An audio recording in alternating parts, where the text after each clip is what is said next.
What's up, guys? Welcome to Fed by Fire. I'm Christian Whitlow. So tonight, I just wanted to make, a video surrounding something that I know everybody can resonate with. Everybody's been on the highway and seen, that dingy hotel that's got, sketchy cars outside of it, cars with blocks on them, and, obviously a bunch of riffraff. And honestly, I know that environment all too well. So first, I wanted to lay out some recent cases, that were basically busted surrounding hotel rooms in some way or in some fashion. And then at the end of the video, I'm gonna give you guys, a few of my own personal stories. And I just want to talk about how it is like basically a melting pot of crime, and it's a terrible cycle for most Americans. And I want to talk about how the last bits of my mom's life, basically the hotel she lived at siphoned her monthly income basically till the end. But first, let's bust down some of these cases. Let's talk about Marcus Garland.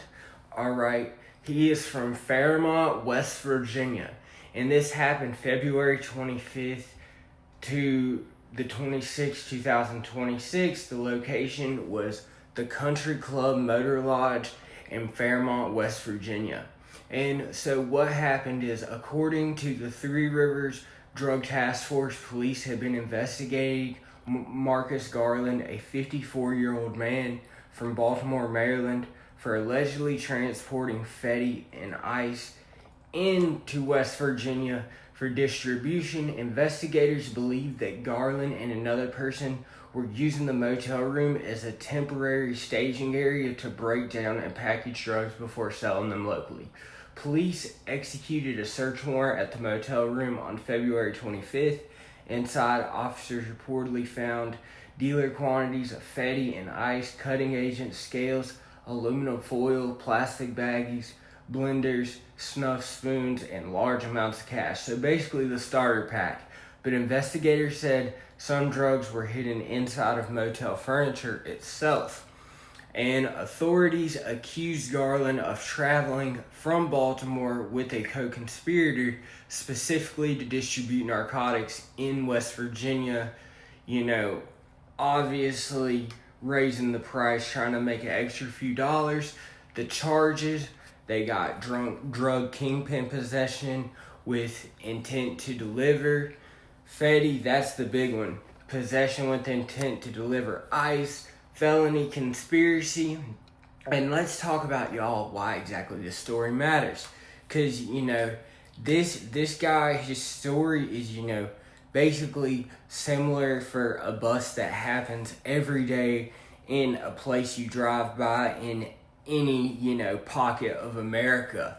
And, this wasn't just a guy using drugs in a room, and commonly they're not. And police described it as a mobile interstate trafficking setup operating out of cheap motels. And that's commonly what they do. That's a common tactic. Next, let's talk about Joshua McClain from Cary, North Carolina. The sentence was announced January 2nd, 2026, but the investigation began January 2024. The location was at a hotel in Cary, North Carolina, and what happened is federal investigators started monitoring Joshua McClain, 31, after suspected that he was dealing narcotics out of motel rooms around the Raleigh area, raising a lot of attention, having a lot of traffic. Police reportedly watched activity connected to drug sales and eventually stopped a vehicle leaving one of the motels after what they believed was a drug transaction, and that's one of their favorite power plays. We've seen it 1,000 times. And during the stop, officers discovered bud, cash, and drug paraphernalia, basically enough to get probable cause, especially if, that they're trying to leave that day, they're going to ask where it came from. But they learned that McLean had outstanding warrants after McLean bonded out. Hotel staff later entered his Cary hotel room and allegedly found narcotics hidden inside the lining of an ironing board. Authorities said the stash included Fetty, blow, ice, and an AMPP and a Fetty precursor chemical. And, later while being processed at the Wake County Detention Center, officers reportedly found additional drugs hidden in his body. Not a good look. The sentence, he got over 15 years in federal prison.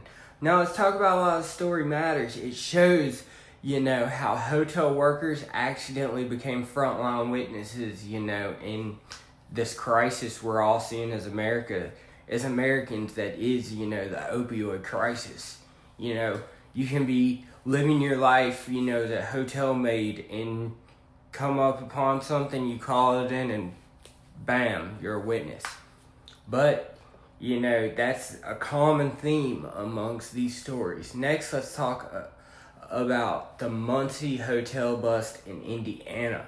The date it happened, March 18, 2026. The location was at the Best Way Inn, 4000 North Broadway Avenue, Muncie, Indiana. I've never been there, but I'm sure it's a nice place. What happened though, members of the Muncie, Delaware County Drug Task Force began watching room 117 after noticing constant short stay traffic. People allegedly coming and going within minutes, behavior commonly associated with street-level drug dealing. After surveillance, officers obtained a search warrant and entered the room around 8:18 p.m. Inside, they found a 49-year-old man from Fort Wayne, a 30-year-old woman from Muncie, about 35.9 G's of suspected Fetty, ice, a digital scale with residue, and court records said the man admitted to selling Fetty and ice from the hotel room, while the woman allegedly admitted to helping him distribute the drugs. The charges were dealing narcotics, possession of ice, maintaining a common nuisance. And let's talk about why this story matters. This is a modern motel trap, short stay traffic, cash business, temporary service, revolving customers, no long-term accountability. And I don't know why the names of these suspects weren't released in this case, but we'll be keeping up with this case as it goes on. We'll talk about it later in another video. Now let's talk about Jesse Zavaleta Peralta. So the Texas, it was a Texas drug trafficking operation, and it happened February 26, 2026 is when the sentencing happened, and the location was the Garland, Dallas Metroplex, Texas area. And what happened is federal prosecutors said Jesse Zavaleta Peralta, 37, was part of a trafficking organization distributing Fetty and ice imported from Mexico into the Dallas metro area. Authorities alleged that Peralta stored large quantities of narcotics before distribution through temporary locations connected to the trafficking network. The investigation was tied to Homeland Security Task Force operations targeting cartel-linked trafficking groups. His sentence was 235 months, over 19 years in federal prison. Now let's talk about why this story matters. This case shows how, motels are temporary spots, a lot of times for trafficking, especially along the border. From what I've read, and it's often connected to larger interstate and cartel-linked supply chains rather than isolated local dealers, depending on the area you're in. Alright guys, now let's get into some of these personal stories. So, first I want to talk about, some of the, funny ones. There was a time that I was put in a room right under the owner, and within 2 hours I was, called the cops on and told to leave. There was a time I fell asleep in a lobby and, was woke up by the cops. That was not a good day. And, I've had a lot of friends who have just gotten sketchy situations being in these areas. There's been rooms where I've heard stories of flashbangs going off, and people running out the backs. I stayed in a hotel once, that there was like they had to shut the whole floor down, like 30 cop cars surrounded, and there was a time that I was at my mom's actually, and I was waiting for this guy to pick me up, and he was a sketchy looking redneck guy. Honestly, he was one of those guys that did drugs but was a little slow, and he was coming to get me. And my mom's, where she lived, was like the only hotel that was sketchy in our little town. So the police rode by there about 30 minutes, and when they stopped him, he said he was there to pick up me. I had a warrant for my arrest that night. I also got a possession charge, so it was not a good time, And I've seen people running barefoot through the hallways. One time I seen these lesbian girls, they were arguing, and, they had gotten a fight with each other, and they were naked, yelling at each other, and they got told the cops were coming, and you seen them go from their room, take their stash, put it under the ice machine, and take off running both butt-ass naked. So you can imagine that hotel room door slamming. And, it's crazy just the array of people that you see in these types of environments. I had a probation officer, and when I told her that I was living in a hotel room, she basically added that to my case when she gave me my violation, that I was not in an environment sufficient to maintain my sobriety, and, it's just one of those places you can't trust anybody, you can't leave your car unlocked, and, you can not even be, doing anything wrong, but trouble will find you. And, there have been, times where I had one friend that he wasn't even at his room, and another friend just asked the maid to let him in, and then he had all types of bubblers everywhere and stuff, and they actually got a warrant for his arrest. That same friend, he had just had a hard time with hotel rooms. He was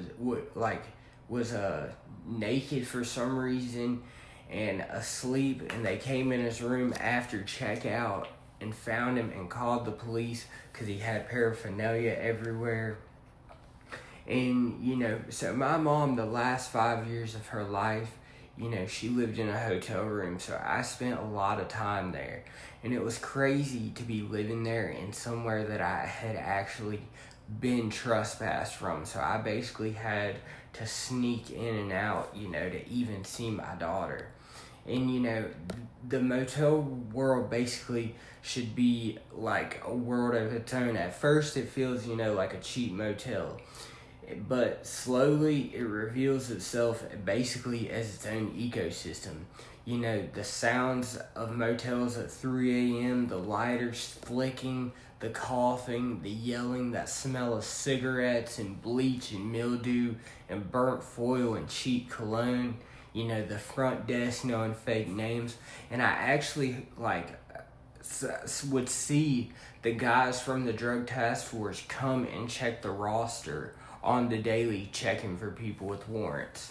There was a time they came looking for me, and my mom had called me and said they're here. I said, well, I'm going to go find out what they wanted.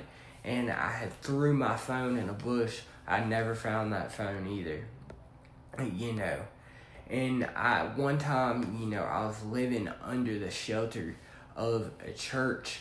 Basically, I only could go to my mom's to eat, and she had a church beside her hotel. I wasn't really allowed there, but I was sleeping under the shelter of the church, and the landscapers got so tired of weed eating over our heads that they got us a hotel room, and boy, we had that motherfucker jumping so bad that the people in the office had to call and tell us that we had too many people in there, that some of them had to go, sit in sit in their car in the parking lot. But, any smart person knows that these are the spots you stay away from, and this is basically the bottom of society. People are paying for one night, but a lot of people, especially on the run, the cops know that they tend to be in and out of these rooms, and most of these people are turning one night into week-long binges, and, normal guests in the lobby while chaos is happening upstairs. And, especially at the hotel my mom lived at, all the maids were basically all in one, basically all had their own little side hustle, and there was basically an array of homeless characters that would always hang out there. Even ones that have been kicked off the property, they had a little awning that was part of a porch that they basically made a little encampment. Up here in Roanoke, where I live now, they had 2 really big hotels. The Days Inn, they shut it down, and the Ramada, that were basically tweaker castles.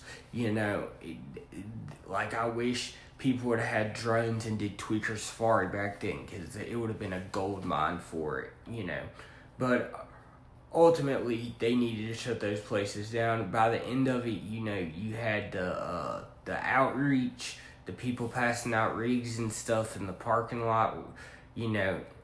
Actually, their place was right beside it, but I don't think that helped things much, And, a lot of people don't check out. You're always seeing DoorDash and Uber Eats drivers, and they all have a weird story and aura of their own, and sometimes you talk to somebody and you just realize that they are either under the influence and on a level you've never been, or severely having mental health issues. Because you got to think, sometimes people will put people up in a room that are from mental hospitals and out of rehabs for a night, and then just tell them just to figure it out, And there's a lot of characters introduced. I've seen multiple fake maintenance men, not official maintenance men, but maintenance men that started hanging out with the foreign owners, and eventually, started doing work and basically started working towards, their room. But they always had a crazy side hustle then too, and a lot of them would actually be robbing the guests, So at first it looks temporary, and then you realize it's a whole different reality. And the people inside of it, they're an animal of their own.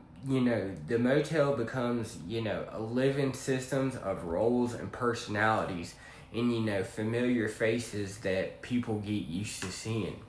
There's people that look like they've never slept with the blinds open, depending on what city you're in. A lot of these places are cartel hotspots. There's a lot of people, when they can't pay for their room, they'll be sleeping at the bus stop right outside of the hotel. I've seen that too. You got the call girls who are, basically doing their thing in their rooms. I've hung out with some of them, we catch a buzz together, and I'd have to leave while they go, did their job or whatever. But, I've seen a lot of raids, a lot of setups, and I've seen a lot of these, people who come and set up shop. One dude I met, he had been out of prison a week, and within a week he was already back in. I met a hippie dude that was crazy and had a guitar singing outside of his window, and then the police pulled him over at 3 a.m. and he had a pill press in his room for X, just all kinds of crazy shit. And he had a weird little dog with him, and you got these guys that just act like Scarface, yeah, I've seen, cars get broken into. It's its own place, and you got those couples who fight every night, and I've been one of them myself. The violence, the screaming, then, they'll be smoking together like nothing happened. And, a lot of these places are hives for informants, and, there's paranoid, it's just in the air, and, you can sense it, and there's always that gossip and drama going on. You know what I'm talking about. People pacing in the parking lots at 3 a.m. thinking the cops are watching, and random fights over crazy stuff like chargers and dope and cigarettes. I've seen it all, And, people always look like they're waiting for something, and then you got the construction worker dude who, is just looking for a little somebody's inside of town for a couple days. It's just a crazy environment. And, I've seen guys that are like hotel philosophers talking about conspiracies, and crypto for hours. And, nobody is stable. Like I said, my mom was in this situation for 5 years, and it will take everything from you. My mom was paying $1,440 a month, and she was confined to a bed. So, just think about that for a minute. And that was her whole check, and she could never get out of that trap. And, eventually, though, the hotel starts to fall apart. A lot of the times you think you have a good thing going, and then, boom, you've been robbed, or everybody turns against you, or you get told you gotta leave the room. It's just that type of environment. If it's not you, you see somebody else. And, there was basically 4 out of the 11 ODs I had were inside hotels, and one of them I was just left. They called the cops and they left because the people had warrants. But yeah, and I've seen, I've been in ones where the smoke detectors was going off, and you had to cut that shit out real quick. One time when I was with my sister, she had a book bag, full of illegal stuff that was like under a bed frame, and she had forgot she put it there and thought she lost it, and then stayed in the same room 2 weeks later and found it. I can talk about that. That happened when I was a teenager. But, there was a lot of times too, I would have these like basically hotel binges, it felt like, and we just partied till we got broke. But I had fun breaking all this down with you. Guys, don't get stuck in this hotel trap. I hope, anybody that's dealing with this, if you're having to live in one of these, I've been there myself. I hope you get out of it. If you got any crazy hotel room stories, put them in the comments.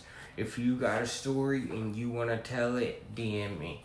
As always, it's one love. I'll catch you on the next one. I start work this week, and I also, just want to say I've had a great weekend with my wife. We just celebrated 13 years together, and to think that I'd go from being, a drug addict, a zombie, being in a jail cell, and just being a bother to everyone around me, to being a father and a dad, it's a great thing.